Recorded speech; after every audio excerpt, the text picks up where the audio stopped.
This is a microbot.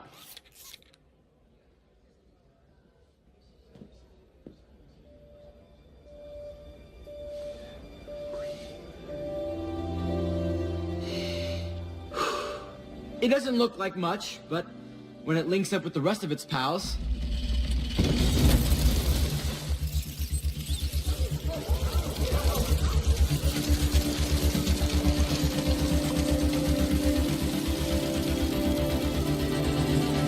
things get a little more interesting.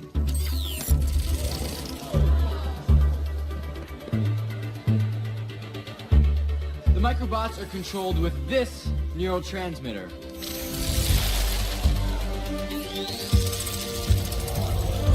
I think what I want them to do, they do it. The applications for this tech are limitless. Construction. What used to take teams of people working by hand for months or years can now be accomplished by one person. And that's just the beginning. How about transportation? Microbots can move anything, anywhere, with ease.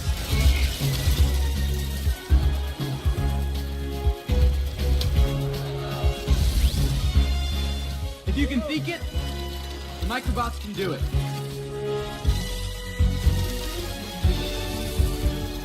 The only limit is your imagination. Microbots.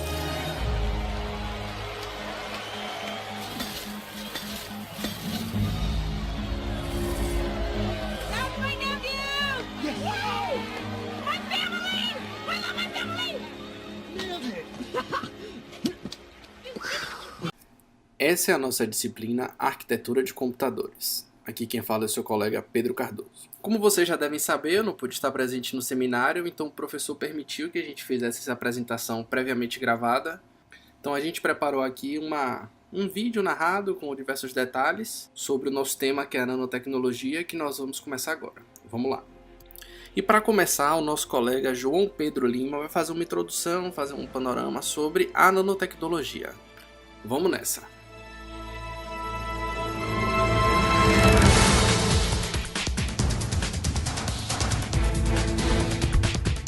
O que é a nanotecnologia? A nanotecnologia é a aplicação de tecnologias em partículas muito pequenas, na escala de nanômetros. Para você ter uma ideia, um nanômetro é 1 bilhão de vezes menor que 1 metro. A nanotecnologia e nanociências mexem com átomos, manipulam moléculas e têm aplicação nos campos da química, biologia, física, engenharia e outros. Mas quem foi que começou a estudar a nanotecnologia para valer? Bem, considerado o pai da nanotecnologia é Richard Feynman. Ele apresentou suas ideias em uma palestra na década de 50, mas o termo ainda não era usado. E só foi a partir da década de 70 que um outro professor chamado Norio Taniguchi deu nome à nanotecnologia. E quais são as aplicações da nanotecnologia? Primeiro, para compreender quais são as aplicações, deve-se compreender a escala nanômetro. Uma folha de jornal, por exemplo, tem grossura de cerca de 100 mil nanômetros a 25.400.000 nanômetros em uma polegada. Se uma bolinha de gude tivesse 1 nanômetro, 1 metro seria o tamanho do planeta Terra. Ou seja, com uma escala tão pequena, ela pode ser usada em quase qualquer área. Na eletrônica, por exemplo, a nanotecnologia está presente para produzir chips de computadores. Há também o campo dos nanomateriais, que estuda materiais que têm propriedades definidas pelos elementos de dimensão de nanoescala. As aplicações dos nanomateriais possibilitam, por exemplo, colocar o dióxido de titânio num protetor solar comum. E aqui a gente pode ver uma escala nanométrica, que mostra desde uma criança até um DNA. Ao mesmo tempo, com o avanço da nanotecnologia, vem problemas com ela. Problemas que podem passar de fantasia, como um futuro distópico, onde a nanorobótica e os nanorobôs são super avançados, ou então um possível futuro onde a nanopoluição se torna uma coisa real. A nanopoluição são resíduos que poderiam ser produzidos através de processos da neurociência e da nanotecnologia. O mais difícil é que ainda não se compreende o certo impacto que ela terá no meio ambiente. Então, fica difícil de calcular o real problema que essa nanopoluição poderá causar no mundo. O Brasil sabe da importância da nanotecnologia em um futuro próximo e tem investido na área. Em 2013, foi lançado o Sistema Nacional de Laboratórios em Nanotecnologia, o SINANO. Nessa iniciativa, os pesquisadores atuaram em laboratórios para aprender e ensinar sobre o tema. Em 2015, Unicamp, UFRG, UFMG, USP e FURG, instituições ligadas ao CISNANO, começaram a entregar o NanoReg, um projeto global que faz a regulamentação internacional de pesquisas de nanotecnologia.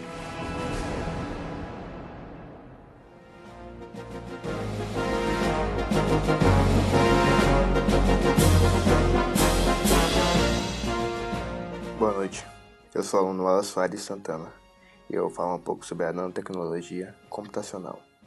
A nanociência é um conhecimento das técnicas e aplicações da nanotecnologia e ela está relacionada a diversas áreas de conhecimento humano. Uma delas é a nanocomputação. A nanotecnologia computacional é um campo emergente da ciência que estuda a construção de ferramentas computacionais para auxílio e compreensão de fenômenos físicos e químicos que ocorrem à escala manométrica.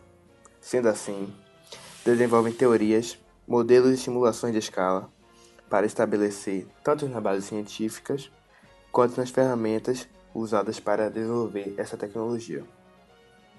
Os problemas que surgem são, em geral, de grande complexibilidade em vários aspectos, tais como a quantidade de processamento de dados, muitos dados para processar, falta de técnicas analíticas para a resolução de equações e grande quantidade de variáveis envolvidas nos problemas. E esse tipo de problemas encontrados tem sua particularidade em cada área. E algumas soluções para esse tipo de problemas encontrados na nanotecnologia computacional passam pela resolução de equações diferenciais, algébricas ou um sistema deles. Sendo assim, são utilizados métodos numéricos para a resolução dessas equações. E um dos métodos mais usados é o método Newton, que foi desenvolvido pelo Isaac Newton e Joseph Houghton. Obrigado.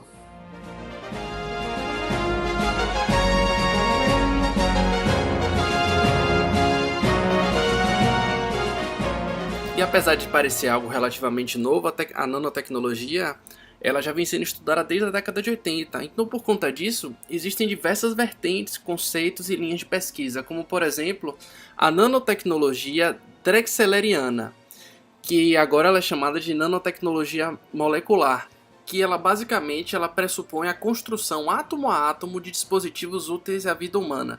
É como se você basicamente fosse construir algum aparelho, alguma coisa, e o fizesse célula por célula. E algo que seria assim considerado como o santo graal, a pedra filosofal da nanotecnologia drexleriana, que agora é a nanotecnologia molecular, é uma espécie de montador universal. Eles tinham a ambição de construir um dispositivo que ele seria capaz de construir de acordo com as instruções de um programador, átomo a átomo, qualquer máquina que pudesse ser concebida pela mente humana. E Eric Drexler, que ele é considerado o pai da nanotecnologia e aquele que direcionou essa linha, ele tem uma visão a longo prazo. Ele acredita que a nanotecnologia vai ser base para diversas coisas que a gente utiliza hoje no dia a dia. Então, celulares, computadores, tudo ainda vai um dia partir para a nanotecnologia. Obviamente, nem todos os cientistas creem nessa visão dele e acreditam que seja um pouco utópica, beirando a ficção científica. E além dessa visão, existem diversas outras abordagens na nanotecnologia. E nós destacamos aqui 3 linhas de abordagens, que a primeira é utilizada em microeletrônica para produzir chips de computadores e mais recentemente produzir até testes clínicos em miniaturas. A segunda recorre às técnicas tradicionais de química e das ciências dos materiais. E a terceira abordagem é a que seria utilizada nas ciências computacionais, como por exemplo a nanofotônica, em que nanocristais seriam criados de modo a permitir uma capacidade de busca na ordem dos milhares ou até dezenas de milhares de bits. E assim como o João já começou a ilustrar, a gente traz aqui mais alguns itens que já usariam a nanotecnologia, seja no seu estudo e seja na sua execução, como tecidos resistentes a manchas e que não amassam, raquetes e bolas de tênis, capeamento de vidros e aplicações anti-erosão a metais, filtros de proteção solar, material para proteção contra raios ultravioletas, tratamento tópico de herpes e fungos, pó antibactéria, diversas aplicações na medicina como catéteres, válvulas cardíacas, marca-passos, implantes ortopédicos, sistema de filtração de ar e de água, microprocessadores e equipamentos eletrônicos em geral. Além disso, existem diversos outros experimentos e produtos sendo desenvolvidos com o uso da nanotecnologia, como por exemplo o material mais escuro do mundo, que ele absorve 99,9% de toda a luz que recebe.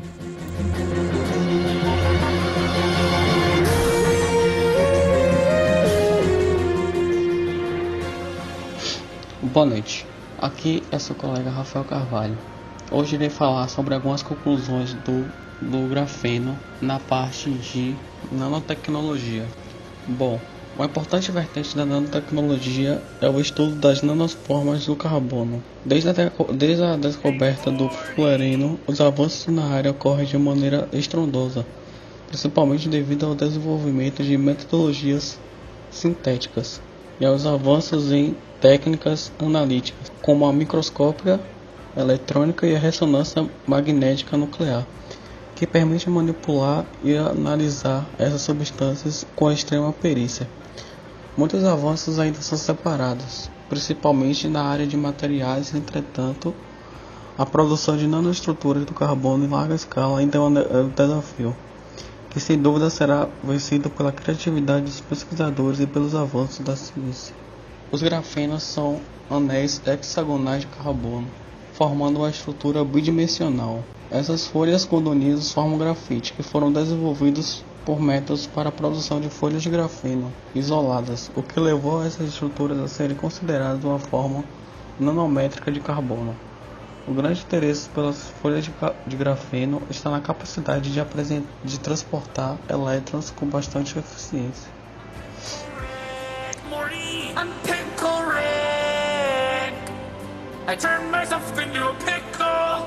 I turned myself into a pickle. Pickle Rick. Morty, I'm Pickle Rick. I turned myself into a pickle. Atualmente, com o avanço da ciência, em especial na área de nanotecnologia, o uso do grafeno vem ganhando espaço devido às suas propriedades elétricas, químicas, mecânicas, térmicas e suas aplicações tecnológicas como baterias, células fotovoltaicas, supercapacitores, sensores e outras aplicações futuras. O grafeno é o nome dado para uma monocamada de átomos de carbono hermeticamente empacotadas em posição de retículo bidimensional, 2D, sendo a principal forma de materiais da grafite. Para o grafeno, cada átomo de carbono está ligado a outros 3 átomos de carbono no plano em 2 dimensões e, desta forma, deixa um elétron livre na terceira dimensão para a condução eletrônica. What the f? No! I wanna be alive! I am alive! Alive, I tell you! Mother, I love you! Científicos, então a gente pode citar muita coisa, como Exterminador do Futuro 3, a robô que aparece, ela usa de nanomáquinas, a própria franquia de jogos Metal Gear Solid, que faz um uso muito vasto do conceito de nanotecnologia. Nanomachine, son! Desde o uso interno para criar comunicadores que funcionam via ondas cerebrais e exploram também o conceito de aprimoramento humano. E outro que usa, que é muito legal, que a gente até inseriu na apresentação, foi o filme Operação Big Hero, que o personagem principal ele cria uma série de pequenos robôs que eles conseguem construir sozinhos diversos outros itens de tamanhos variados, sempre unindo assim como moléculas. O que é o preceito básico da nanotecnologia, é você partir do pequeno para construir o grande. Então, toda a ciência da nanotecnologia tem como preceito o controle da matéria em um nível muito menor para que evite o desperdício. Hoje em dia, a gente sempre parte do grande para produzir o pequeno. Então, a gente precisa de um tronco de madeira absurdo para construir uma peça, ou a gente pega uma placa de metal para depois recortar, enquanto que a nanotecnologia é justamente o movimento contrário. Nós queremos partir do pequeno, do preciso, justamente para evitar esse tipo de desperdício e assim melhorar muito mais a nossa indústria, a nossa produção, poder ter fábricas em diversos lugares que não seriam possíveis por conta de estrutura. Então acho que a nanotecnologia ela é algo que ainda tem um potencial muito rico e que com uma certa esperança ela ainda vai trazer muitos benefícios para a gente desde que continue com uma dedicação nesses estudos.